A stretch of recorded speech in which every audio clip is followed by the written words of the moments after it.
Welcome to Yesterday, Today, Tomorrow. My name is Mariana Cordier, and I am your host. In the news, we have heard a lot about supply chain. To help us better understand supply chain issues and the disruption affecting companies, I have two fantastic guests joining me today. The first is Brad Stewart. He is Senior Vice President of Business Development with MCEDC. We'll ask him what that means. And we have Chef Nomi Hamid, who is the owner and creator of Crazy Kebab and Virtual X Kitchen. Gentlemen, welcome to the show. And Brad, let's start with you with what is the issue with the supply chain? Why all of a sudden are we having problems? Well, Mariana, there is no single one issue. The problem is there are just so many different issues with the supply chain. And these really started at the beginning of the pandemic. Initially, many factories overseas closed down because of the pandemic, and it's sort of had a cascade effects. Goods weren't being produced, then it was difficult to get them shipped here. Initially, we all remember the days when people were fighting tooth and nail over paper towels, over toilet paper. And that sort of is cascaded throughout the supply chain, whether it's goods that people may be buying for Christmas for people, or even when it comes to building materials. And how is that affecting, for instance, like the pharmaceuticals and biotech companies? Well, I appreciate you asking that. So obviously here in Maryland, we have a very significant life sciences cluster, almost all of it here in Montgomery County. We're fortunate that many of those companies are making products to help fight the pandemic, vaccines and other treatments. And it's been very challenging for the life sciences industry. It's even though it's been an essential industry and those people have been able to go to work from nearly the beginning of the pandemic and the manufacturing facilities that stayed open, they still rely upon things that aren't easy to get. Even simple things like pipette tips, which are tiny little plastic devices you use to move small amounts of material from one thing to the next. Materials to manufacture vaccines or other products they're working on, and even things you don't always think about. Companies that are working on developing new drugs, people haven't been going to the hospital during the pandemic because they were so overwhelmed, and so a lot of the drug development slowed down in this country and also around the world because of that. And how has, for instance, the life sciences industry coped with that? I mean, how do they adapt? I think by being creative. There's a group in Maryland called the Maryland Tech Council who at the very beginning of the pandemic pulled together all of the companies in the state and asked how everyone could work together to help deal with the issue. Maybe one group needed pipette tips and another group had too many of them. And so it was sometimes as simple as, is there any way I can help you keep doing what you're doing? From a clinical research perspective, people had to be very creative, new ways of seeing patients, new ways of thinking about clinical trials. Obviously, the Food and Drug Administration has tried to be helpful in those perspectives, looking at different ways to inspect manufacturing facilities. So a lot of creativity went into that, and most importantly, a dedicated workforce that just kept showing up every day and keeping their heads down, working hard. So, one industry that has been critical for the public is the food industry and the restaurants and everything. How has that impacted the supply chain issues, the restaurants and their food providers? Chef Nomi. Yeah, thank you so much. It's been a huge struggle. It's trickle-down effect. Labor shortages, as we see in our own restaurants, it's coming down from the top. So supplies, where they're having labor shortages in these factories and whatnot, supplies aren't coming out as needed. So the biggest hit, I would say right now, is the paper supply. Our paper supply changes drastically weekly, just about, where things are running out, not coming in, containers being stopped at the port if it's coming in from overseas.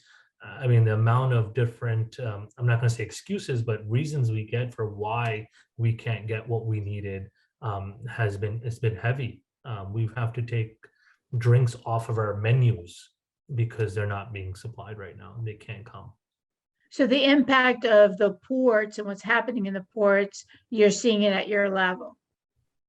Absolutely.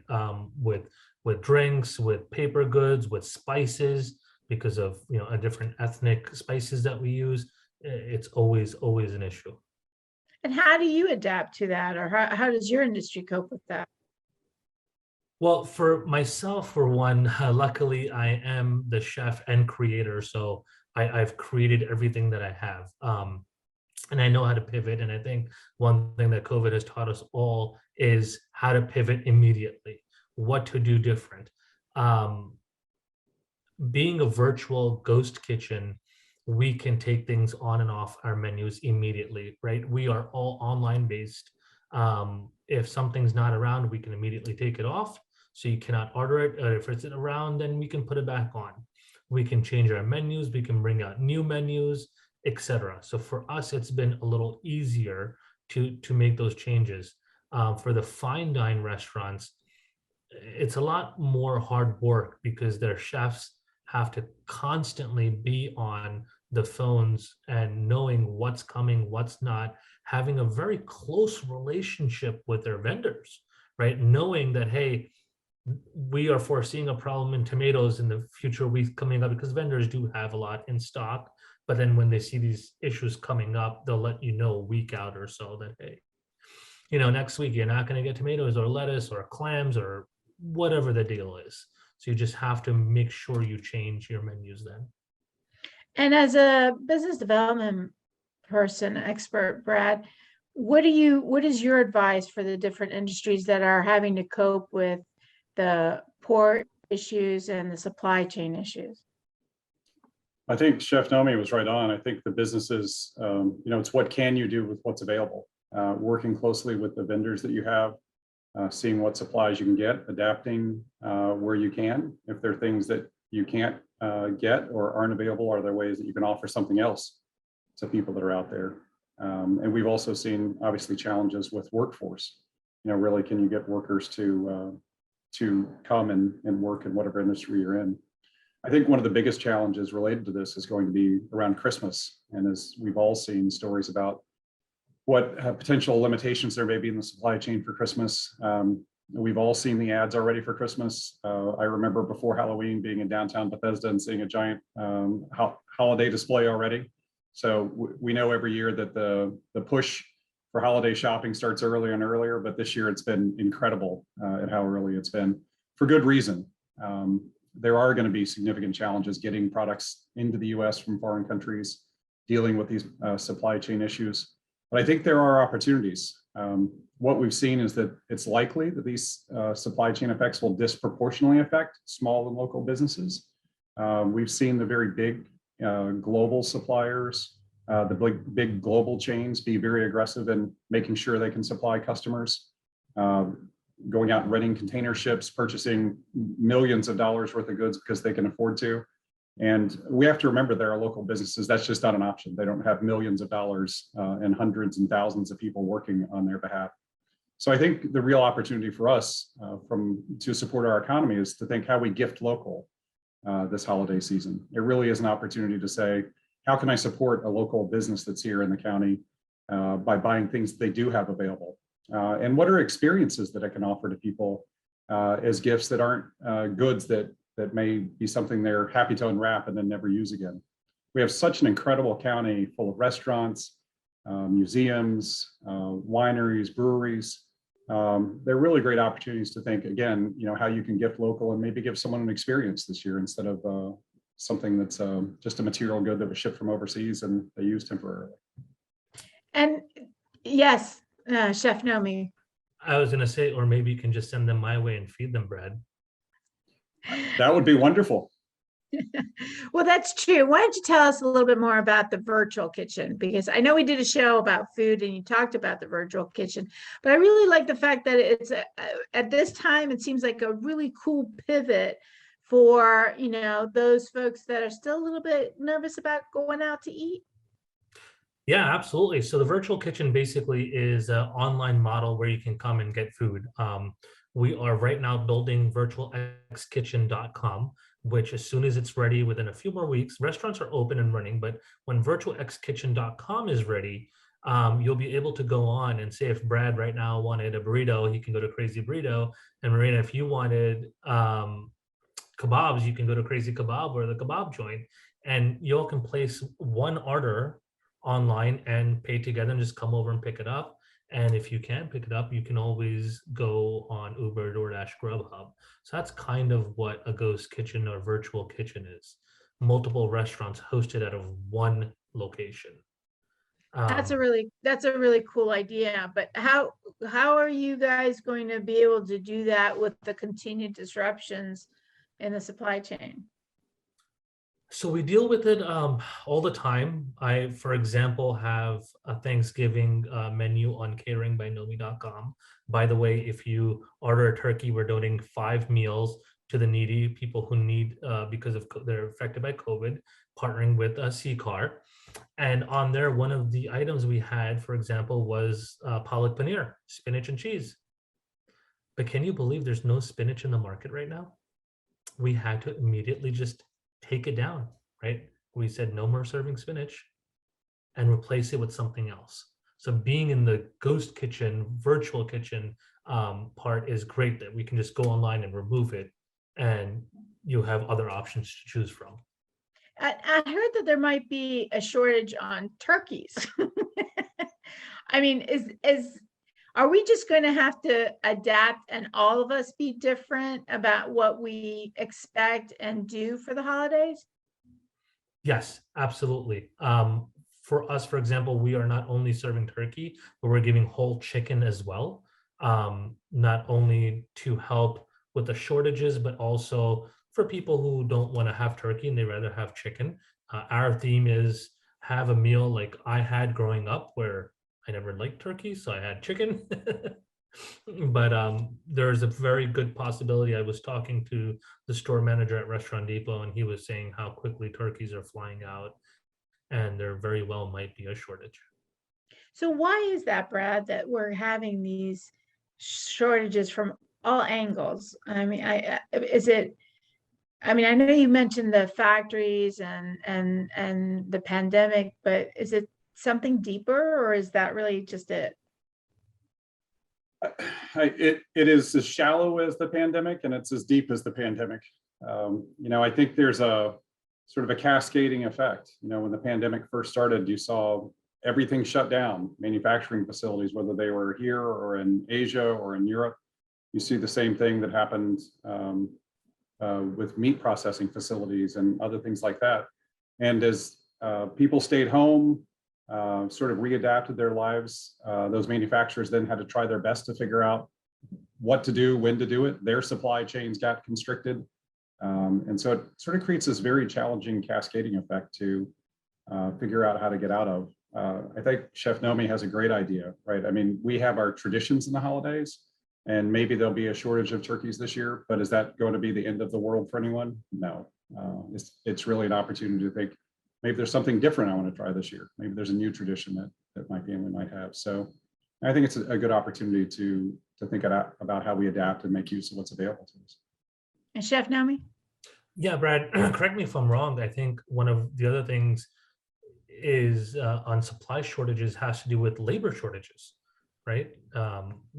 Labor not being ready and available to work, and which then supply is not there. Yeah, absolutely. So what is the best advice you can give businesses if they're watching this and they're thinking, oh my goodness, what are we going to do now? What would you advise them, Brad? Well, I think Chef Nomi has been a great example of what businesses should do. It's adapt. I mean, it's not that you can't offer anything to people. Maybe what you have to offer to them is different than what you would have offered otherwise. Maybe it's different because you've got different materials that are available, different ingredients that are available. Maybe if you're a retailer, you would have had a certain set of toys available, but instead you have different ones available. So I think it's looking at what can you do and making sure people are aware of that. I think it's all of us collectively sort of encouraging people to support our local retailers, our local restaurants, our local chefs, because these are the people that are going to impact our economy and our neighbors as quickly as possible. How willing is the population to adapt? I mean, we've been talking about it from the business perspective of the small and large business owners in the supply chain. What about the consumer? Brad? Oh, I'm sorry. I thought Chef Nome might want to share some of his experience, his firsthand experience with that. But I think people are very willing. I think you just have to think about it a little bit differently. As I said, if you think about maybe instead of goods, I want to give someone an experience, right? I mean, we have beautiful wineries here like Rocklands. Taking someone there or a gift certificate, they always have food trucks that are there that you can help support. Those are people producing product right here. So their shortages are probably going to be hard getting bottles or forks or other things they might need, but they'll work around it for you. Same thing with, we have breweries like True Respite or Denizens, same sort of things where they help to pull together multiple parts of our economy here that are working together to work through these supply chain issues. And labor is a challenge that we see.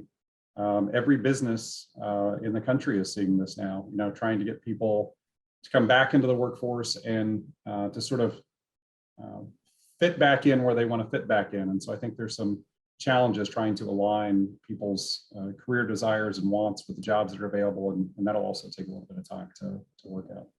Why is the labor force so difficult right now to, I mean, I know there's a lot of people that need work. Why is this so challenging? Brad? So I think it depends on the situation. There's been a couple of things that are obvious.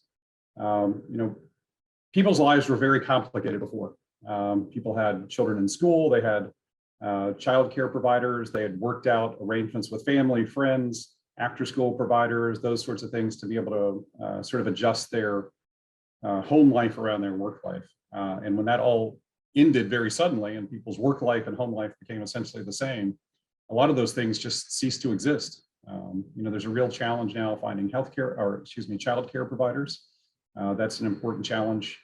People sort of getting reintegrated into those systems of having their children cared for, having processes in place where they can stay after school. Those are challenging. I think many people have found that they don't want to go back to what they had before. You know, many people, I have friends who lived in Frederick County and worked in Washington, D.C. and would get up at 4:30 in the morning to drive to work to avoid traffic. And I think there are a lot of people who just can't fathom making that adjustment back. And so I think there will be a period of time where both employers and employees try and understand how to do that, and trying to figure out what the right mixture of all that is. Chef Nome, what do you notice is the difference between your virtual kitchen and the restaurants that you have open that have the public coming in with regard to staffing and those challenges? Well, the biggest difference is we don't need as much staff anymore in the virtual world. We're not dealing with customers directly. We're more online, dealing with them, virtually on the internet. So that is definitely great. And it's still a challenge for us. I'm not able to open up more concepts through my virtual kitchen right now because I simply cannot find employees to hire. And we've reached our limit of how many concepts we can do in the volume that we're doing right now. And, is the amount of money people are earning, the wages, a factor in being able to hire? So, yeah, I mean, our wages is going up a lot faster than prices of menu that are going up. That is definitely for sure. And even with all the increase of wages, like Brad was saying before, like, do they want to travel? Do they want to get a house? Can they afford a babysitter anymore? Child services, etc. The rising cost of everything because of the pandemic is playing a huge factor on this as well, right? Right. So with the virtual kitchen, you still need people to cook the food and such. Is that right? Yes, absolutely. We don't have robots just yet. I can't wait for the day when I have a Jetson lady cleaning a robot. But so let me ask you, with regard to the restaurants and the students that come in and the customers, how open are they to adapting with you with these challenges? They're pretty open. We haven't dealt with many customer issues as per se just yet. Um, However, the timing of food to get out might take longer at times, and we just have to apologize. For us, I know we credit people back. We're very, very, very thorough in our service. We want to make sure everyone's happy and they receive what they're paying for. But our customers are great. They're amazing to be around. We haven't had any major incidents, and it's been a fantastic ride so far in this new space. And what about with the gas prices going up, dealing with, how does that affect DoorDash, Uber Eats, and those services? Because I've heard that their prices have gone up. So yes, if you are looking to order from a restaurant, the biggest advice I can give you is go directly to the restaurant first. So wherever you're getting food from, go to them directly. If they do not deliver, then go ahead and go log into Uber, DoorDash, or Grubhub. They do take a huge chunk out of our sales. And that's why I've pivoted into having, 5, 6, 7, 8, 9, 10 different restaurants in one kitchen serving off these third-party platforms. Because if you're just one single restaurant on Uber Eats and they're taking 40, 50% after all their marketing fees, et cetera, you're losing. You're going to be hurt very bad. That's a bad model for the restaurants, isn't it? Yes, it can be very, very hurtful. So, Brad, with the future, how long are we going to be facing these supply? I know you don't have a crystal ball, but what is the expectation of the future of these challenges that we're seeing in the supply chain? Unfortunately, I think we're going to see these challenges continue through all of next year, probably. I think we have another year ahead of us where there are going to be challenges in the supply chain.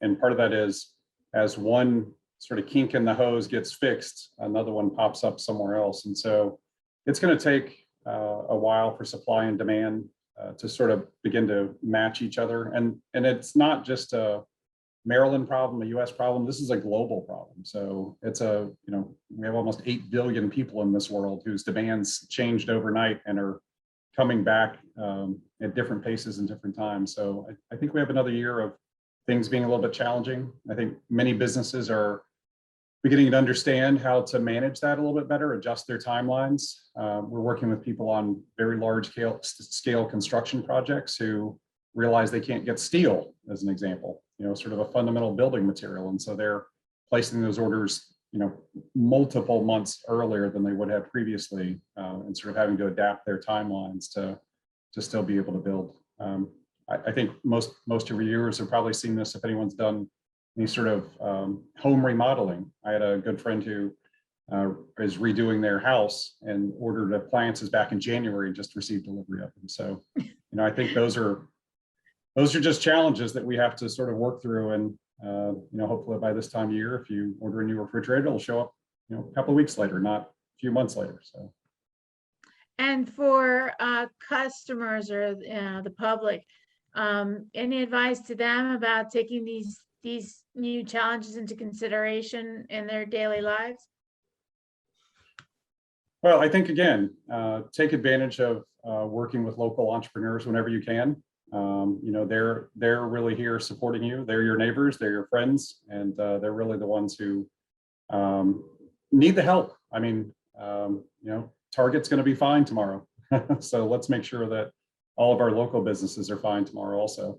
And those are people that can adapt very quickly to try and make sure that they can provide for you and do good things for you. So let's support them any way we can. It sounds like this might actually be an opportunity to find a niche and start a business. Would that sound about right too, Brad? Well, I think it's certainly a possibility. There's a lot of needs out there today. There's a lot of needs that people can fulfill, and a lot of people who need those needs fulfilled. So I think there are opportunities for people to sort of think where there are opportunities. I think Chef Nomo is doing an amazing job of that, right? I mean, these are opportunities that he sat back and said, great, how can we adapt? How can we move forward? How can we put more creative ideas and products and restaurants out there for people to take advantage of? And that's a huge win for all of us. I have to agree, Chef Nomi. I'm impressed. That is some creative thinking. So what can we expect from you in the future? Oh, there's a lot in the future. There's more concepts to come still. And if we have to pivot again, we will pivot again. Another suggestion I can give for restaurateurs is make sure you are talking to all your suppliers. I was speaking to someone before and I said, you can be a jack of all trades and master of none or one, right? Make sure you go to the master. So if you're getting produce, go to the produce company. If you're getting food, go to the food company. Paper, go to the paper company. Talk to them, stay in good contact relationships with them, and not just one, multiple. You never know who you're going to need and when you're going to need them. And Brad, thank you so much for pitching that. Shop local. It's very, very important to shop local. And I do see a lot of people doing that in the restaurant industry, as there's so many national franchises around. Before we go, please give us the website for your restaurants so that people can order. Oh, absolutely. Virtualxkitchen.com will be one of them. Crazy Kebab, KrazikEbob.com. And if you want to order some turkey for Thanksgiving, don't forget to go to cateringbynomie.com. Nomi is Nomie. And for every turkey we sell, we will be donating 5 meals to Sea Color, who will be giving it to the needy. Awesome. So we're out of time. It went so fast. I want to thank my guests and the audience for watching. You can catch us on Facebook and YouTube. Until next time, see you.